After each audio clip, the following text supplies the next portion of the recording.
નમસ્કાર દર્શક મિત્રો, હું છું વાહિદ મસદ્દી અને આપ નિહાળી રહ્યા છો હમ ટીવી ભરૂચ ન્યૂઝ. હવે નિહાળીશું આજના મુખ્ય સમાચાર. ફરીવાર ઈમેલ દ્વારા મેસેજ કરીને ભરૂચ જિલ્લા કોર્ટને બોમ્બથી ઉડાવી દેવાની ધમકી મળતા કોર્ટ સંકુલમાં આજે પોલીસ દોડી ગઈ હતી અને સર્ચ ઓપરેશન હાથ ધર્યું હતું. જ્યારે આવતીકાલે રાજ્યના મુખ્યમંત્રી ભરૂચમાં આવી રહ્યા છે, જેને લઈને પોલીસે સતર્કતાના ભાગરૂપે આ સઘન ચેકિંગ હાથ ધરવામાં આવી હતી. ભરૂચ જિલ્લા કોર્ટને ફરી એકવાર બોમ્બથી ઉડાવી દેવાની ધમકી મળી હતી. અજાણ્યા વ્યક્તિ દ્વારા ઈમેલ મારફતે આ ધમકી આપવામાં આવતા પોલીસ અને વહીવટીતંત્રમાં ખળભળાટ મચ્યો. સાવચેતીના ભાગરૂપે તાત્કાલિક કોર્ટ પરિસર ખાલી કરાવવામાં આવ્યું અને સુરક્ષા દળો દ્વારા સઘન તપાસ શરૂ કરવામાં આવી છે. સુરક્ષાના કારણોસર કોર્ટમાં હાજર વકીલો, કર્મચારીઓ અને અન્ય લોકોને તાત્કાલિક બહાર કાઢવામાં આવ્યા. કોર્ટ પરિસરની આસપાસ પોલીસનો ચુસ્ત બંદોબસ્ત ગોઠવવામાં આવ્યો. બોમ્બ સ્ક્વોડ અને ડોગ સ્ક્વોડ દ્વારા કોર્ટના દરેક ખૂણે ઝીણવટભરી તપાસ ચાલી રહી છે. ઉલ્લેખનીય છે કે આવતીકાલે રાજ્યના મુખ્યમંત્રીનો ભરૂચ ખાતે મહત્વનો કાર્યક્રમ છે, જેને કારણે પોલીસ વિભાગ વધુ સતર્ક બન્યો છે. પોલીસે ધમકીભરા ઈમેલ અંગે તપાસ શરૂ કરી છે અને ઈમેલ મોકલનાર વ્યક્તિને શોધી કાઢવા માટે ટેકનિકલ પાસાઓની પણ તપાસ કરવામાં આવી રહી છે.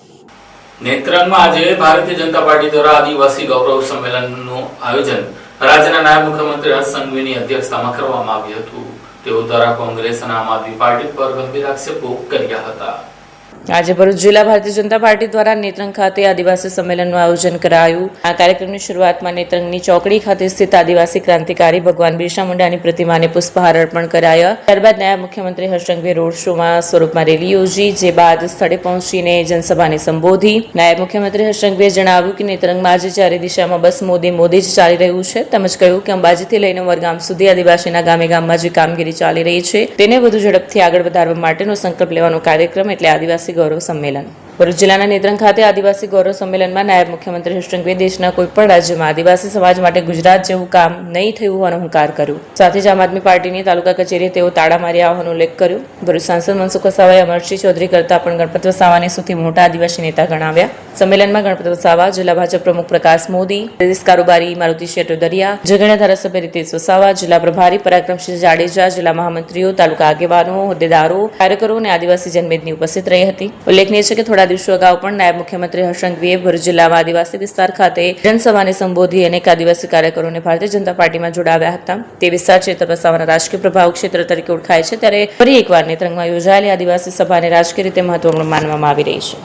આખા આદિવાસી સમાજના નેતૃત્વ કરવાની જવાબદારી મુખ્ય આદિવાસી મોરચાના પ્રમુખ બનાવવાનું કામ એમને કરવામાં આવ્યું.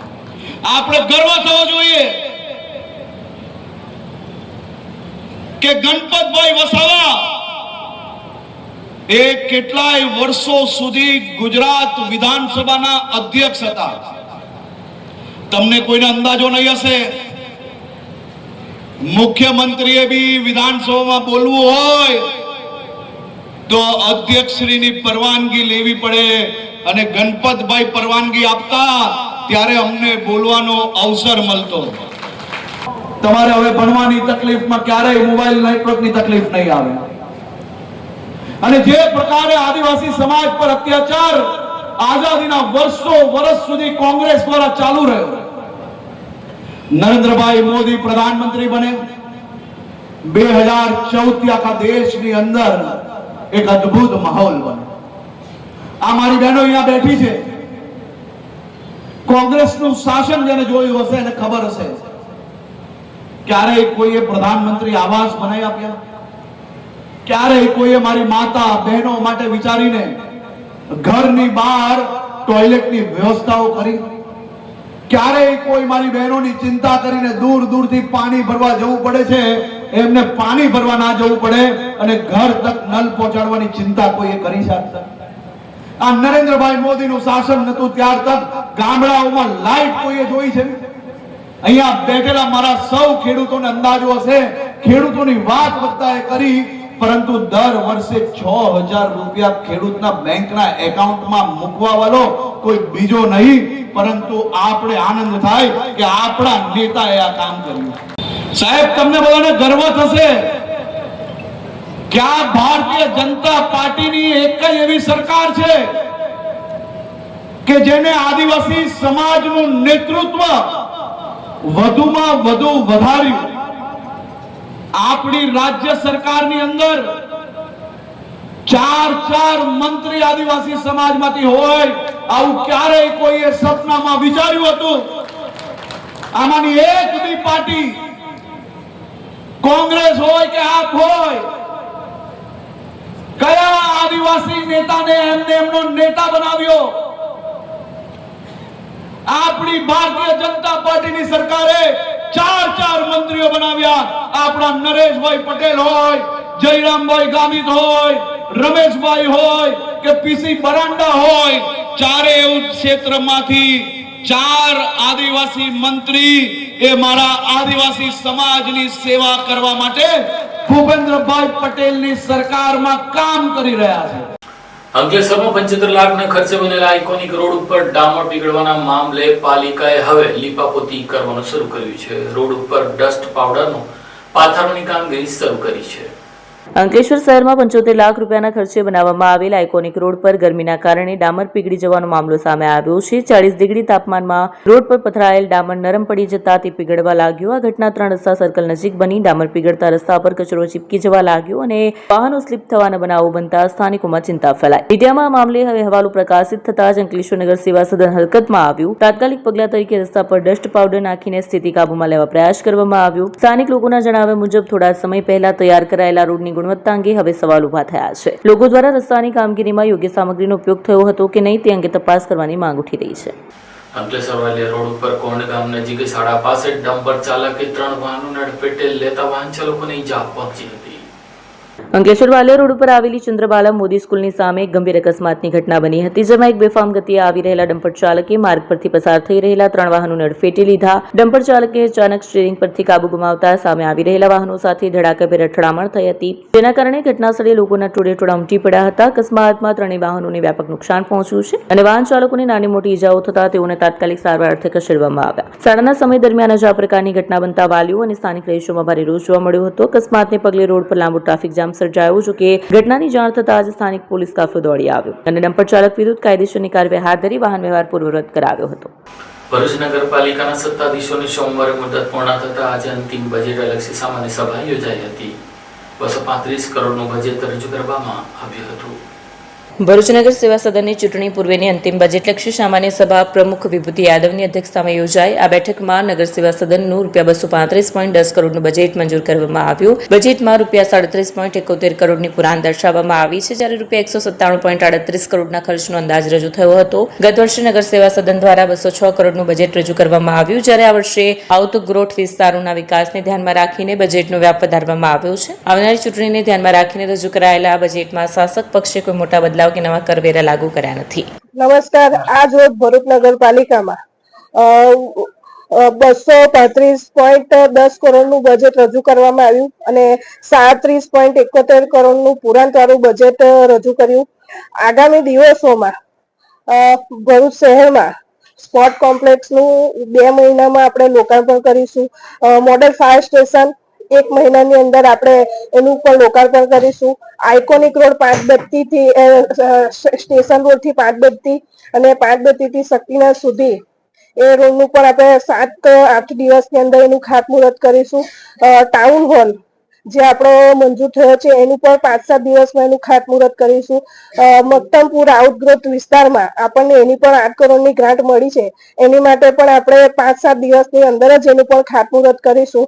ભરૂચ શહેરમાં દરેક મોટે ભાગેના બધા સર્કલોનું પણ ડેવલપમેન્ટ થયું છે અને જે સર્કલ બાકી છે એનું પણ આપણે આયોજન કરીને એને પણ ડેવલપમેન્ટ માટે મૂકીશું. બીજું કે આપણું મુખ્ય કામ રતન તળાવ, એ રતન તળાવ માટે પણ આપણે પૂરતો પ્રયત્ન કર્યો છે અને કામ ચાલુ જ છે અને આગળ પણ આપણે પ્રયત્ન કરીશું કે આપણું રતન તળાવ ખૂબ સરસ અને સારી રીતે બને અને પબ્લિકને યોગ્ય રીતે ઉપયોગ થાય એ રીતે તમામ કામનું આપણે આયોજન કર્યું છે. અને શહેરમાં આંતરિક ગલીઓના કામ પણ ટૂંક જ સમયમાં શરૂ થશે અને એ કામ પણ જલ્દીથી પૂર્ણ થાય એવી અમે આશા રાખીએ છીએ. અને આજની આ સામાન્ય સભા અમે શાંતિથી પૂરી થઈ છે. આજની સભામાં બજેટ કરતા વધારે ચર્ચા બિલકુલ અનેક આક્ષેપ પણ લગાવે છે કે ભાઈબંધ વિશે તે તદ્દન ખોટું છે અને અમે એ લોકોના આક્ષેપો પહેલા જ અમે પગલાં લીધા છે.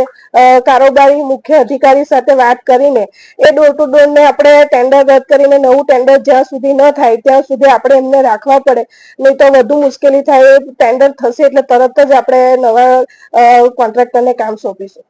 આ તરફ વિપક્ષ ભારતીય રાષ્ટ્રીય કોંગ્રેસે ભાજપના સત્તાધીશો પર પ્રહાર કર્યા. કોંગ્રેસના સભ્યોનું કહેવું હતું કે બજેટમાં 20 વર્ષ જૂના પ્રોજેક્ટોને ફરી રજૂ કરવામાં આવ્યા છે. સાથે જ ડોર ટુ ડોર કચરા ઉઠાવવાની સેવામાં અનિયમિતતા મુદ્દે પણ કોંગ્રેસ દ્વારા વિરોધ નોંધાવવામાં આવ્યો. બેઠક દરમિયાન સત્તા પક્ષ અને વિપક્ષ વચ્ચે બજેટના મુદ્દે ચર્ચા અને ટીકા ટિપ્પણીઓ વચ્ચે અંતે બજેટને મંજૂરી આપવામાં આવી. ભરૂચ નગરપાલિકાની આજરોજ બજેટલક્ષી સામાન્ય સભા યોજાઈ હતી. ખાસ કરીને જે દર વર્ષોથી કહી શકાય કે ભારતીય જનતા પાર્ટીનું નગરપાલિકામાં શાસન હોય અને દર વર્ષે બજેટ રજૂ કરવાનું હોય અને બજેટના અંદર એ જ કેસેટો વાગે દર વર્ષે. એટલે તમે શહેરના પ્રજા જાણે જ છે કે એવા પ્રોજેક્ટો કે જે આજે 20 વર્ષથી એ પ્રોજેક્ટ બજેટમાં આવતા હતા, એમાંથી માંડ થોડા ઘણા પ્રોજેક્ટ કંઈક એમણે શરૂઆત કરેલી છે એ પણ પૂર્ણ થયા નથી. એની વાહવાહી લેવાના પ્રયાસો એમણે કરેલા છે. પણ નગરની જનતાને અમે કહેવા માંગીએ છીએ કે આજે પણ ભરૂચનું રંગોત્પન્નની વાત હોય કે જે 15 વર્ષથી બજેટ બુકમાં આવે છે, 20 વર્ષથી, એ પણ હજુ પૂરું થયું નથી. ભરૂચના અંદર સૌથી મોટી સમસ્યા છે ટ્રાફિકની. એની સાથે સાથે લારી ગલ્લાવાળા જે રોડના ઉપર જે પોતાની રોજીરોટી માટે ધંધો કરી રહ્યા છે, ત્યારે એવા નાના વર્ગના લોકોને શહેરમાંથી ખસેડવામાં આવે છે. પરંતુ જે કેન્દ્રની કોંગ્રેસ સરકારે જે તે સમયે કાયદો લાવેલા હતા, એ કાયદાના આધારે જે ગરીબ લારી ગલ્લાવાળા છે, પથાણાવાળા છે, એમની માટે જે જગ્યાની ફાળવણી કરવાના કાયદો હતો, એ કાયદાનું ભરૂચ નગરપાલિકાએ હમણાં સુધી અમલ કર્યું નથી. અને ખૂબ જ દુઃખી વાત છે કે આજે પણ હોકર ઝોન ભરૂચના અંદર નથી. એ જ ભરૂચ જે 25 વર્ષ પહેલા હતું, એ જ સાંકડા રસ્તાઓ આજે પણ છે. લારી ગલ્લાવાળાની રોડ પર જ ધંધો કરવો પડે છે. એમની માટે કોઈ વ્યવસ્થા આ સરકારે કરી નથી. ફાટા તળાવની જે નગરપાલિકાની જગ્યાની વાત હોય, ત્યાં અદ્યતન શોપિંગ બનાવવાની વાત હતી. એ શોપિંગ પણ કોઈ ચર્ચા આજે પણ કરવામાં આવતી નથી. ત્યાં અમે પાર્કિંગની વાત કરી હતી, એ પાર્કિંગની પણ હજુ શરૂઆત એમણે કરી નથી. એટલે ઘણા બધા પ્રોજેક્ટો છે. તમે જોવો છો કે રાજીવ આવાસ યોજના, જેને નામ બદલીને પ્રધાનમંત્રી આવાસ યોજના કરવામાં આવેલું છે. તમે બધા જ જાણો છો કે આવાસ યોજનાની શું હાલત છે. કોન્ટ્રાક્ટર દ્વારા કેટલો મોટો ભ્રષ્ટાચાર ત્યાં કરવામાં આવેલો છે, પણ એની ચર્ચા કરતા નથી. એટલે આજે પણ ત્યાં રાજીવ આવાસ યોજનાના અંદર, પ્રધાનમંત્રી આવાસ યોજના અંદર જ્યાં રહે છે લોકો, એ રહેનાર લોકોની વ્યથા સાંભળે છે મીડિયાના મિત્રોના સમાચાર ન્યૂઝથી, તો પણ એમનું પેટનું પાણી હલતું નથી. આ જાડી ચામડીના શાસકોને, ભરૂચની શહેરની પ્રજાને વિનંતી કરીએ છીએ કે આટલું લાંબુ શાસન તમે એમને આપેલું છે અને ભ્રષ્ટાચારથી લઈને ખત બદલી આ નગરપાલિકાને હવે ખસેડવાનો સમય છે. હવે આવનારી સમયની ચૂંટણી છે. આવનારા દિવસોના અંદર ભરૂચ નગરની જનતા પોતે એમના કામની માપદંડથી એમનું કામ તમે માપો કે કેટલું કામ કરેલું છે. નાના પ્રશ્ન જે ડોર ટુ ડોરની સેવા હોય, એ બધી આજે તમે જુઓ છો કે કેટલી બૂમાબૂમ છે. તળાવો, જે ઐતિહાસિક તળાવો છે, એ તળાવોની હાલત ભરૂચના અંદર જુઓ કે કેટલી આજે બદતર થઈ ગઈ છે. એ તળાવો તમે જુઓ, ઐતિહાસિક તળાવો હતા એક સમયના અંદર, એ તળાવો આજે ખાળકુવા સમાન બની ગયા છે, એવી હાલત છે. એટલે ઘણા બધા પ્રશ્ન છે. પ્રશ્નને લઈને આવનારા દિવસોના અંદર પ્રજાની વચ્ચે પણ જઈશું. પ્રજાને પણ વિનંતી છે કે આ ભ્રષ્ટાચારી શાસનને હવે ખસેડવાનો સમય આવી ગયો છે. 100% ભાઈબંધી. નગરપાલિકાની આ બોર્ડની મિટિંગમાં ખુલ્લા વાતાવરણના અંદર એમને આપણે આંગળી ચીંધીને કીધું છે કે તમારી ભાઈબંધી જે કોન્ટ્રાક્ટરો જોડે છે, નગરપાલિકાના કહી શકાય કે સેનેટરી ડિપાર્ટમેન્ટ હોય કે બીજા ડિપાર્ટમેન્ટ હોય, તમે જોયું છે કે પીડબ્લ્યુડી ડિપાર્ટમેન્ટ પણ હોય. જે થોડા દિવસો પહેલા જ અમે કોન્ટ્રાક્ટરોને આરામથી ખુરશીના ઉપર બેસીને એસી ચાલુ કરીને અધિકારી વગર બેઠા હતા. અધિકારી આમોદ ફરતા હતા અને કોન્ટ્રાક્ટરો આરામથી એસીને એવા ખાતા હતા. આવી ભાઈબંધી આજે નગરપાલિકાના અંદર ભ્રષ્ટાચારનું કારણો બનેલી છે. અને આ કહી શકાય કે ભાઈબંધી કદાચ ભાગીદારી ના હોય, એ પણ એક સવાલ છે.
क्या आप अपनी ड्रीम जॉब सर्च कर रहे हैं? तो आपका वेट हुआ खत्म। हमारी कंपनी IICL में है कुछ amazing job openings. IICL are hiring PHP developer, data analytics, UI UX graphics designer, Node.js developer WordPress developer. From all over Gujarat. तो देर किस बात की, अप्लाई करें अभी और बने हमारी डायनामिक टीम का हिस्सा। विजिट करें हमारी वेबसाइट www.iiclindia.com/career या मेल करें अपना रेज्यूमे iiclindia06@gmail.com पर। हमारी टीम में आपको मिलेगा एक इनोवेटिव और क्रिएटिव एनवायरनमेंट ताकि आपकी स्किल्स हमेशा अपडेटेड रहे। Freshers can also apply. Contact now on 7041542766। Bharuch જિલ્લામાં પણ LPG ગેસ સિલિન્ડરોની અછત ઊભી થતા આજે ભરૂચ જિલ્લા મહિલા કોંગ્રેસ દ્વારા સિલિન્ડરો સાથે કાળા બજારનો વિરોધ કરીને સરકારને હાય હાય બોલાવી હતી। ભરૂચ જિલ્લામાં ગેસ સિલિન્ડરની અછતને લઈને મહિલા કોંગ્રેસ દ્વારા વિરોધ પ્રદર્શન યોજાયું। મહિલા કોંગ્રેસના કાર્યકરોએ ગેસ સિલિન્ડર અને માટીના ચૂલા સાથે પ્રતિકાત્મક રીતે વિરોધ નોંધાવી સરકાર સામે રોષ વ્યક્ત કર્યો। પ્રદર્શન દરમિયાન મહિલા કોંગ્રેસના આગેવાનોએ આક્ષેપ કર્યો કે હાલમાં દેશ, રાજ્ય અને જિલ્લામાં ગેસ સિલિન્ડર પૂરતા પ્રમાણમાં મળતા નથી અને ઘણા લોકોને નિયત ભાવમાં સિલિન્ડર મેળવવામાં મુશ્કેલી પડી રહી છે। કાળાબજારીના કારણે સામાન્ય લોકોને વધુ કિંમતે સિલિન્ડર લેવા મજબૂર થવું પડે છે। મહિલા કોંગ્રેસના કાર્યકરોએ જણાવ્યું હતું કે ભાજપ સરકારના શાસનમાં લોકો વારંવાર લાઇનમાં ઉભા રહેવા મજબૂર બન્યા છે। પ્રદર્શન દરમિયાન સરકારે ગેસ સિલિન્ડરની પૂરતી સપ્લાય સુનિશ્ચિત કરી કાળાબજારી પર કડક કાર્યવાહી કરવાની માંગણી પણ કરવામાં આવી। નમસ્કાર, હું જ્યોતિબેન તળવી, ભરૂચ જિલ્લા મહિલા પ્રમુખ।